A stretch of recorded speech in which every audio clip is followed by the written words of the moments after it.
morning to all of you. I, Amit Kumar, I would like to welcome all you in IIT Manthan.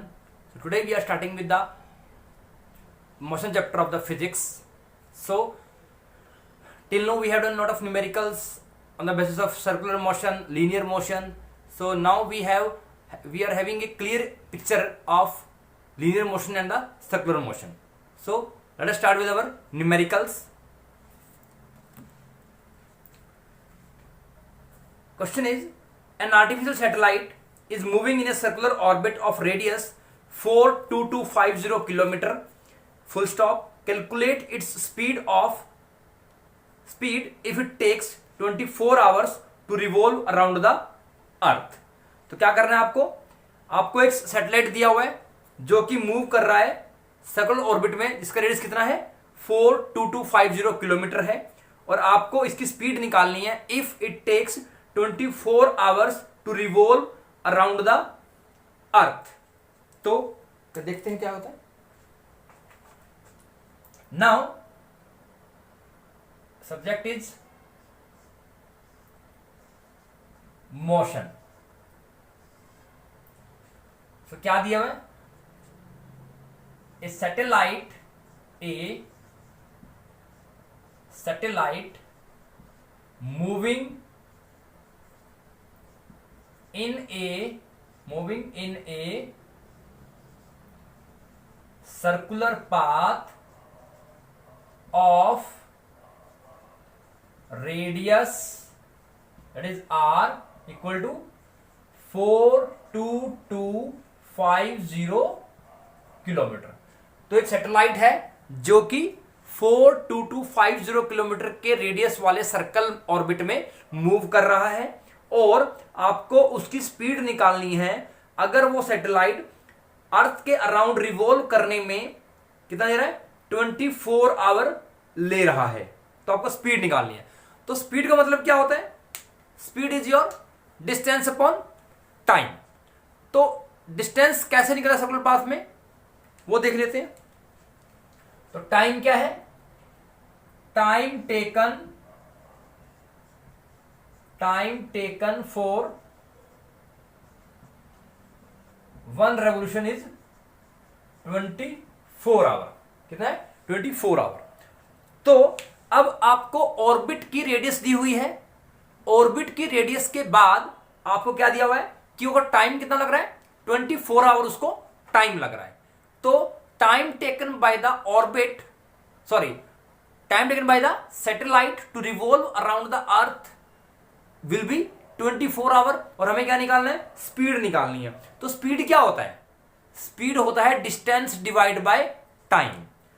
तो पहले हम निकालेंगे distance. तो आपको पता है कि सर्कुलर पाथ में मूव करते हुए अगर आप मूव करना चाहते हो तो it means we are completing a one circle. Circular path में घूमते हुए अगर मैं डिस्टेंस निकालता हूं एक रेवोल्यूशन में, वो मेरा कितना आता है 2πr, means circumference of circle 2πr. तो कितना आ गया 2πr? 2π multiply by 42250 into 1000 metre. तो ये आपका डिस्टेंस आ गया. टाइम मेरे पास है 24 आवर इंटू 60 सेकेंड. ठीक. तो स्पीड क्या होगी? Speed will be equal to distance divide by time. तो 2π multiply by 42250 into 1000 divide by 24 into 60 solve करने के बाद जो भी वैल्यू आपकी आ जाएगी वो आपकी आएगी मीटर पर सेकंड में. कितनी आएगी? मीटर पर सेकंड वैल्यू आएगी. इट मींस अगर आप इसको किलोमीटर रखना है तो किलोमीटर रख लो, कोई दिक्कत नहीं है. आप इसको किलोमीटर रख लो, कोई दिक्कत नहीं है, किलोमीटर पर सेकंड आ जाएगी. अगर आवर में रखना है तो आवर में रख लो, कोई दिक्कत नहीं है, तो किलोमीटर पर आवर आ जाएगी. तो आपका यूनिट क्या आ जाएगी? किलोमीटर पर आवर आ जाएगी. अगर मीटर पर सेकंड में निकालना है तो ऊपर 1000 मल्टीप्लाई कर दो और नीचे 3600 से डिवाइड कर दीजिए। I will get the answer. The speed of the satellite revolving in a circular orbit will be in kilometre per our और metre per second. In this way you will solve the question. Clear?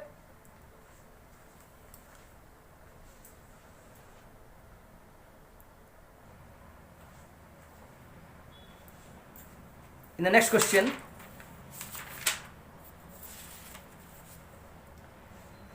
question, है the velocity of a body moving at an initial speed of 20 meter per second having an acceleration of 4 meter per second square after 2 second. So आपको body की velocity निकालनी है कि अगर उसका acceleration 4 metre per second square है तो 2 second के बाद उसकी वेलोसिटी क्या होगी। सॉल्व करते हैं।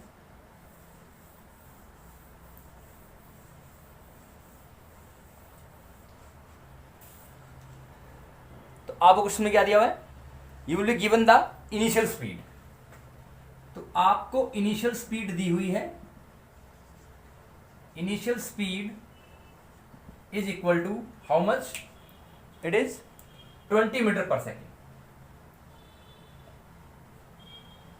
20 मीटर पर सेकेंड है इनिशियल स्पीड और आपको फाइनल स्पीड निकालनी है।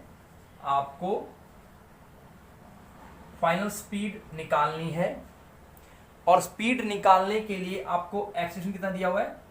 4 मीटर पर सेकंड स्क्वायर और टाइम जिसमें इसने इसको एक्सीलरेट कर रहा है मींस वो टाइम पीरियड जिसके अंदर ये बॉडी 20 मीटर पर सेकंड से स्टार्ट करके वो एक्सीलरेट कर रहा है कितने से? 4 मीटर पर सेकंड स्क्वायर से। तो कितना टाइम है? Time is your 2 second. Time है 2 सेकेंड।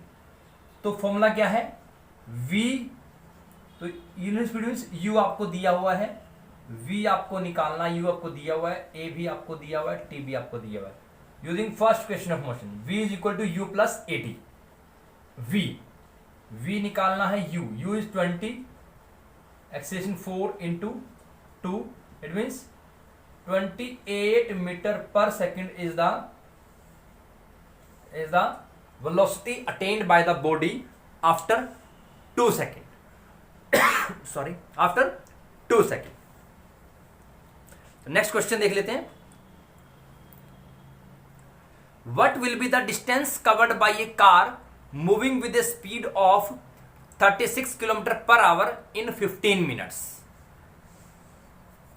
तो आपको निकालना है कि कार का डिस्टेंस कितना होगा अगर कार 36 किलोमीटर पर आवर की स्पीड से मूव कर रही है 15 मिनट्स में। तो देखते हैं। तो क्या दिया हुआ है? डिस्टेंस ऑफ द कार और ये distance travelled by car how much? 36 kilometre per our and time taken कितना है? Time taken is 15 minute. कितना है? 15 मिनट। तो आपको निकालना है डिस्टेंस। तो ये क्या है? तो ये आपकी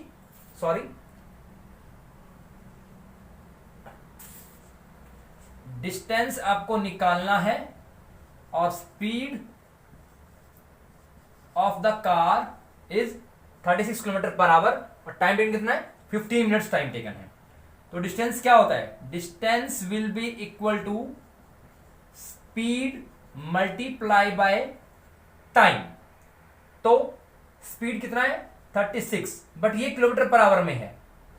36 kilometre per our and time in 15 minutes. तो इसको हम चेंज कर लेते हैं। 15 मिनट के सेकंड बनेगा 60, ये सेकंड हो गया। और फिर क्या बनेगा? 36 इंटू 5/80। मैंने बताया था आपको, जब भी आपको कोई भी स्पीड किलोमीटर पर आवर में दी होती है, आपको अगर उसे कन्वर्ट करना है मीटर पर सेकंड में, you have to convert that speed from kilometer per hour to meter per second with the help of a factor multiplying by 5/18। तो किलोमीटर पर आवर से मीटर पर सेकंड में change करने के लिए आपको क्या करना पड़ता है? What to do? Multiply by 5/18, you will get in metre per second. 36 into 5/18 into 15 into 60, तो निकाल लेते हैं। 18 2 जा 2 पंजे 10, 10 सिक्के 60, 600, 15 सिक्के 90, तो 9000 आ गया।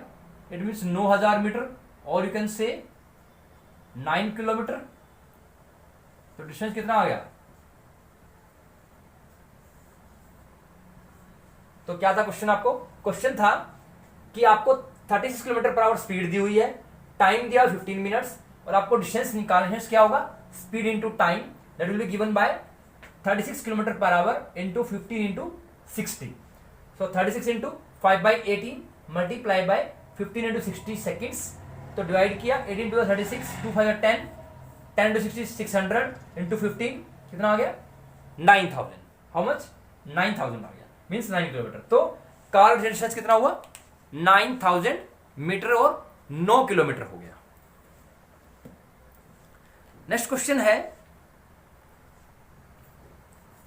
when a body is moving with a constant acceleration and its initial velocity is not zero, draw its velocity time graph। तो जब कोई बॉडी कांस्टेंट एक्सीलरेशन से मूव कर रही है और इसकी इनिशियल वेलोसिटी 0 है, तो इसका वेलोसिटी टाइम ग्राफ बनाना है आपको। इनिशियल वेलोसिटी 0 है, ठीक है, और आपको क्या निकालना है? तो आपको मैं 4 ग्राफ बनाता हूं यहां पर। You have to identify that one graph.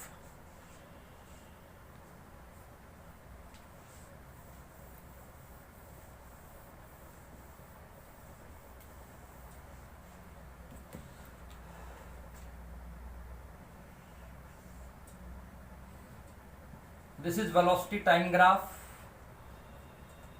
This is first graph. Second graph is also velocity time graph.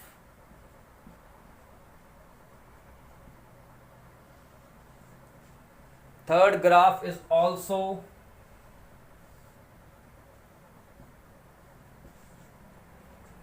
velocity time graph, velocity time.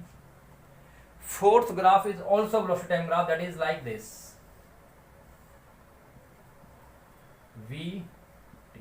तो क्या बोल रहा है कि अगर बॉडी कांस्टेंट एक्सेलेरेशन से मूव कर रही है और उसकी इनिशियल वेलोसिटी 0 नहीं है, तो देखते हैं। तो यहां पर तो इनिशियल वेलोसिटी 0 है, तो ये तो नहीं होगा, क्योंकि यहां पर क्या है? इनिशियल वेलोसिटी क्या है? 0 है, तो ये तो नहीं होगा। आप देखते हैं, यहां पर इनिशियल वेलोसिटी 0 नहीं है, u is not equal to 0, लेकिन ये क्या है? ये स्लोप क्या है? डिक्रीजिंग स्लोप है, और डिक्रीजिंग स्लोप के लिए एक्सेलेरेशन की वैल्यू क्या आती है? It will B negative, it is negative. तो a क्या है? यहां पर a आएगा यहां पर नेगेटिव, तो इट मीन्स ये भी नहीं है। c के लिए यहां पर u 0 तो नहीं है, ठीक है, और आपका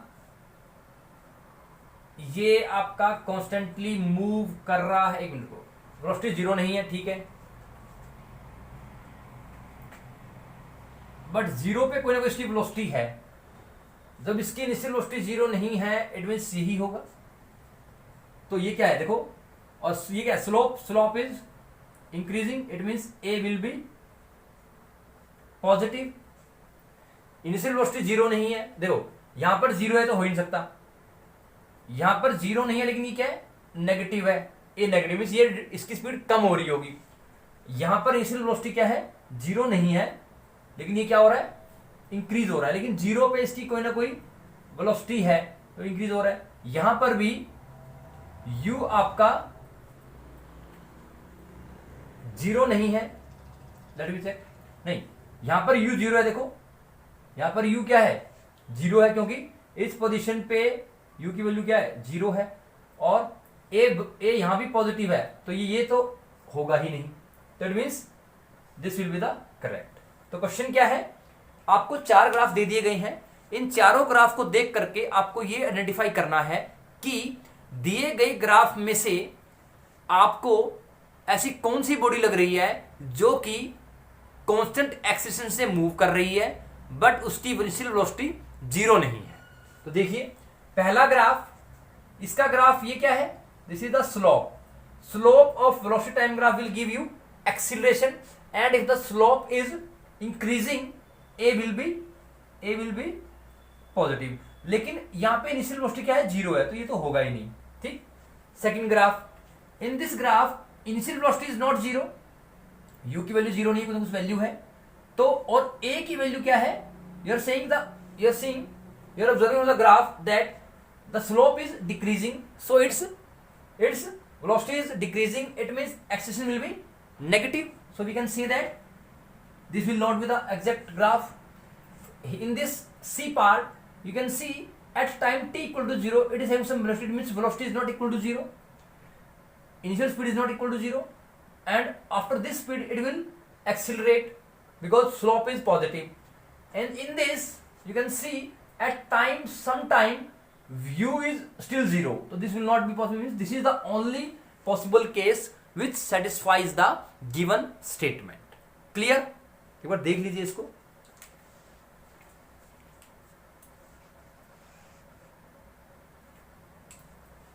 क्लियर है? नेक्स्ट क्वेश्चन देखते हैं।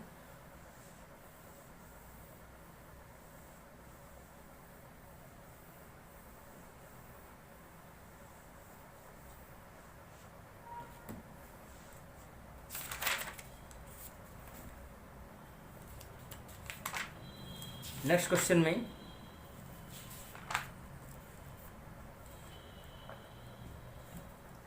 ए motor boat starting from rest on a lake accelerates in a straight line at a constant rate of 3 meter per second square.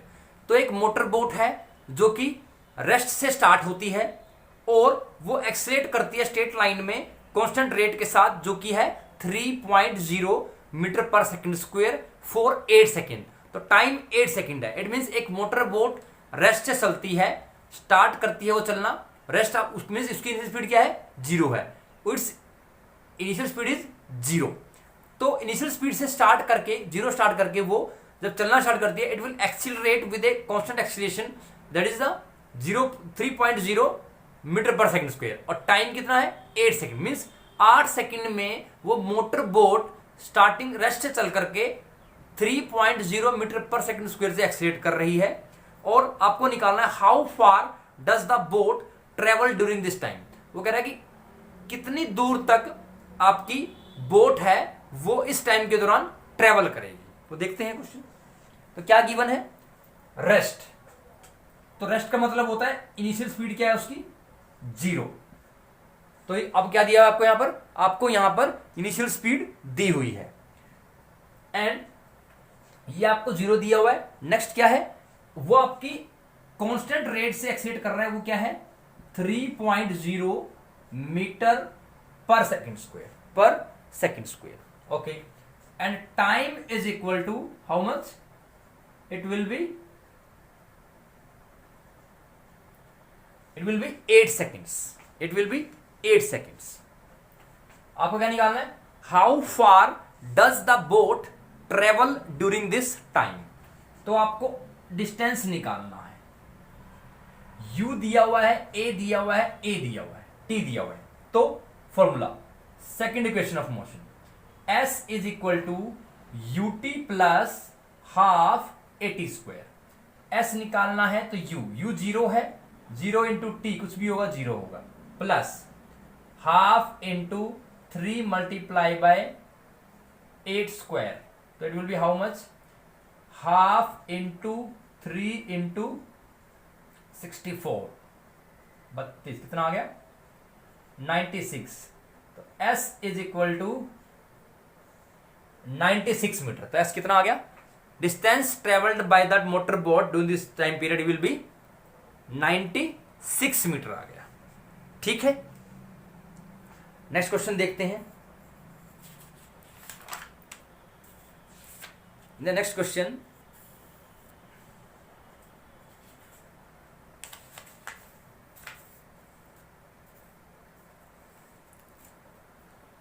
a stone is thrown in a vertically upward direction with a velocity of 5 metre per second. Means एक stone को 5 metre प्रति second की गति से फेंका गया ऊपर की तरफ। If the acceleration of the stone during its motion is 10 meter per second square in downward direction. वो कह रहा है कि अगर स्टोन के मोशन के दौरान अगर उस पत्थर का एक्सीलरेशन मींस गुरुत्वाकर्षण, अगर आपका उसका क्या है, सॉरी नो त्वरण, अगर उसका त्वरण मींस एक्सीलरेशन क्या है 10 मीटर पर सेकंड स्क्वायर है नीचे की तरफ, तो कह रहा है what will be the height attained by the stone and how much time it will take to reach there. आपको हाइट निकालनी है और टाइम निकालना है, ठीक है। तो करते हैं स्टार्ट। तो now it is the question of vertical motion. तो वर्टिकल मोशन की जब भी हम बात करते हैं तो वर्टिकल मोशन के क्वेश्चंस को हम निकालते हुए ये देखते हैं कि हम उन क्वेश्चंस में जी ले रहे या नहीं ले रहे। देखिए, एक स्टोन आपने यहां से फेंका,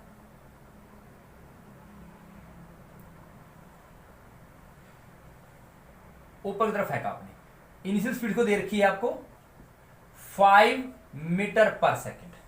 तो जब भी आप किसी चीज को नीचे से ऊपर की तरफ फेंकेंगे, वो चीज मैक्सिमम हाइट जितना वो अचीव कर सकती है, उसके बाद उसकी फाइनल वेलोसिटी क्या हो जाएगी, 0 हो जाएगी। इट मींस जब ये चीज मान लीजिए इसकी मैक्सिमम हाइट ग्राउंड से ये है, ग्राउंड से क्या है, ये है, मैक्सिमम हाइट क्या है, ये है। तो जब इसकी मैक्सिमम हाइट ग्राउंड से h मान ली मैंने, तो इस हाइट पे यहां पर इसकी फाइनल वेलोसिटी क्या हो जाएगी, 0 हो जाएगी, क्योंकि जब जितने ऊपर वो जा सकती है वो चले जाएगी, उसके बाद वो नीचे आने की कोशिश करेगी under freely falling, means after attaining any particular height it will start falling under gravity. तो आपको क्या निकालना है, आपको निकालना है हाइट और टाइम। आपको कहना कि उसकी हाइट कितनी होगी और उसको वापस आने में कितना टाइम लगेगा। ओके, तो u आपको पता है, u is how much, 5 metre per second, v is 0, v 0 है, u 5 है, और h हमें निकालना है। और क्योंकि मोशन आपका अपवर्ड्स है और क्वेश्चन में डाउनवर्ड मोशन दे रखा है 10 मीटर पर सेकेंड स्क्वायर, तो ऊपर तरफ क्या होगा, a will be equal to -10, because जब बॉडी नीचे से ऊपर जा रही है इट मीन्स वो body acceleration due to gravity के अपोजिट डायरेक्शन में जा रही है, because acceleration due to gravity always acts towards the earth. तो ये ऊपर जा रहा है, h है, h निकालना है, तो a है, a भी कितना है, -10 मीटर पर सेकेंड, तो h निकालना देख लेते हैं। Third equation, v square minus u square is equal to 2gh। What is g? g means a। Vertical motion में हम एक इसका g यूज करते हैं, तो v square is 0 square minus u square 5 square 2 into g की value -10 into h, it is -25, it is -20h। h will be how much, 5/4, it means it is 1.25 metre height होगी इस stone की। It means इस stone ने नीचे से 50 metre per second की speed से चलने पे ऊपर की तरफ या फेंका जाए तो इसने डिस्टेंस ट्रेवल किया 1.25 मीटर, ठीक। तो हाइट क्या आ गई, 1.25 मीटर। अब हमें निकालना टाइम निकालना है, तो v है, u है, a है, तो t निकाल लेते हैं। तो जितना टाइम इसको यहां से ऊपर जाने में लगेगा उतना टाइम इसको आने में लगेगा, तो v is equal to u plus at। v 0 है, u 5 है और g है -10 इंटू t। तो t कितना आ जाएगा, t हमारा आ जाएगा half second, it means t will be equal to 0.5 second. तो t कितना आ गया, आधा सेकंड आ गया, मीन्स उसको आधा सेकंड जाने में लगा और आधा सेकंड आने में लगा, आधा यहां पर आधा, तो टोटल टाइम कितना लगा, time taken to reach the ground. It means यहां से फेंका गया, ग्राउंड से ऊपर गया, नीचे आया, टाइम कितना होगा, ये एक तरफ का टाइम है तो दोनों तरफ टाइम सेम होगा, मींस 1 सेकेंड आ गया। कितना आ गया? 1 सेकेंड। तो निकालना क्या है? How much time it will take to reach the ground. Ground पे आने के लिए से कितना टाइम लगेगा? आधा जाने का और आधा आने का, तो 1 मीटर टाइम लगा। ठीक है, एक बार देख लीजिए इसको।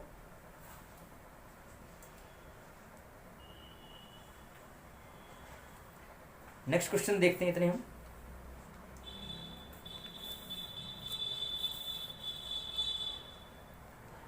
सो next question is a bus starting from rest moves with a uniform acceleration of 0.1 meter per second square for 2 minutes. मतलब एक बस स्टार्टिंग से चल करके 0.1 मीटर पर सेकेंड स्क्वायर से यूनिफॉर्म एक्सीलरेट कर रहा है, 2 मिनट के लिए करता है ऐसा वो। Find the speed acquired and the distance travelled. Means आपको क्या निकालना है? आपको स्पीड निकालनी है और डिस्टेंस निकालना है। ठीक है, ये क्लियर है?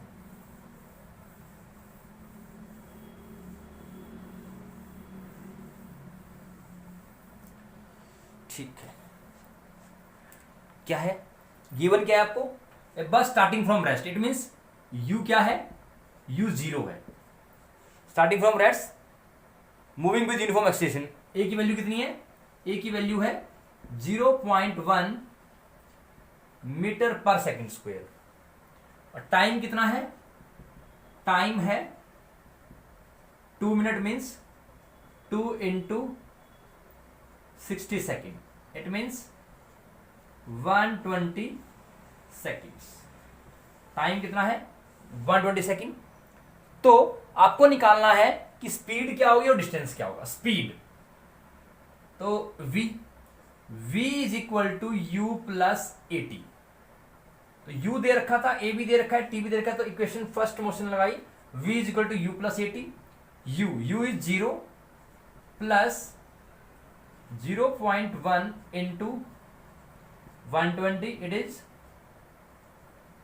12 meter per second is the speed acquired by the bus starting from rest moving with this acceleration. It means बस को स्टार्टिंग से चल करके इतने रेट से एक्सेलेरेट करने पे, इतने मिनट तक करने पे वेलोसिटी क्या आई? 12 मीटर पर सेकेंड आई।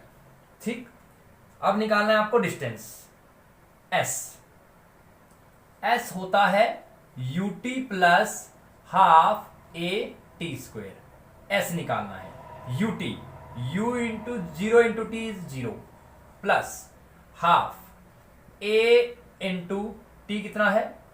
120 का square. s is equal to a कितना है?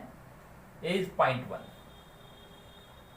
तो हाफ गुना में 0.1 इंटू 14400 7200। एस कितना आ गया?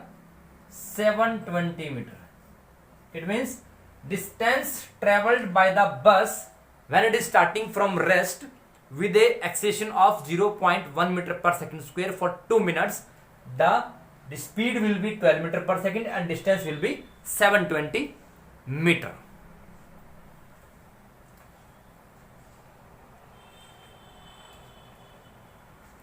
So आज हमने रैंडम न्यूमेरिकल्स उठाए, कुछ क्वेश्चन हमने सर्कुलर मोशन के भी किए, कुछ मोशन हमने लीनियर मोशन के भी किए, कुछ मोशन हमने ग्राफ के भी किए। ग्राफ जैसे आपने क्वेश्चन किया था आज कि आपको एक 4 ग्राफ दे दिए हैं, आपको उन ग्राफ में से आइडेंटिफाई करना है कि अगर बॉडी का एक्सेलरेशन कांस्टेंट हो और बॉडी की इनिशियल वेलोसिटी 0 ना हो, वो हमें ग्राफ चूज करना है। तो हमने चारों ग्राफों में हर चीज निकाल के देखी, और जहां जिस ग्राफ में हमें कंडीशन सेटिस्फाइड होती हुई नजर आई, हमने उसे टिक कर दिया कि हाँ ये वाला ग्राफ उस क्वेश्चन का आंसर होगा, अप्रोप्रिएट आंसर होगा। फिर हमने लीनियर मोशन में क्वेश्चन किए कुछ कि जो आपके इक्वेशन मोशन पे बेसिस थे। तो मेरे कहने का मतलब ये है कि अगर आप इस चैप्टर को बहुत ही ध्यान से और फंडामेंटली और बेसिकली तरीके से करोगे तो आपको कोई भी दिक्कत नहीं आने वाली है।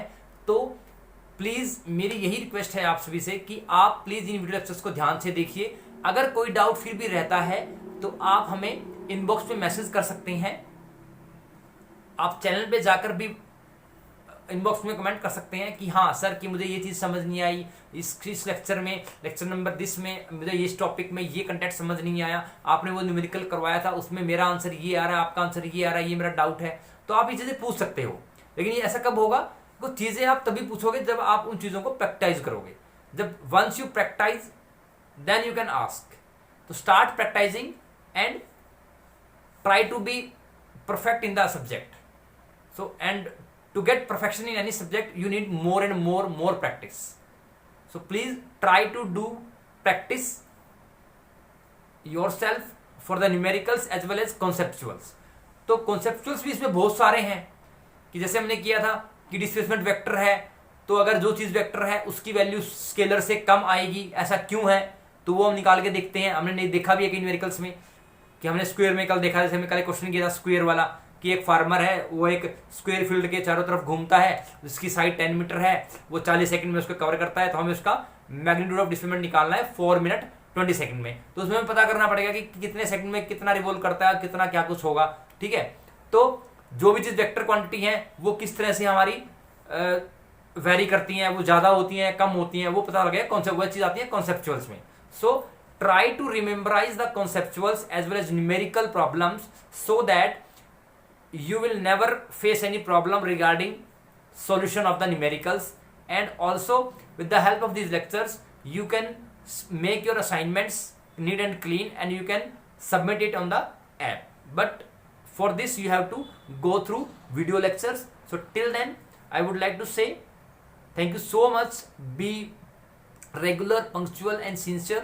So with this effort, I just want to say, take care, be safe, stay at home. Thank you so much.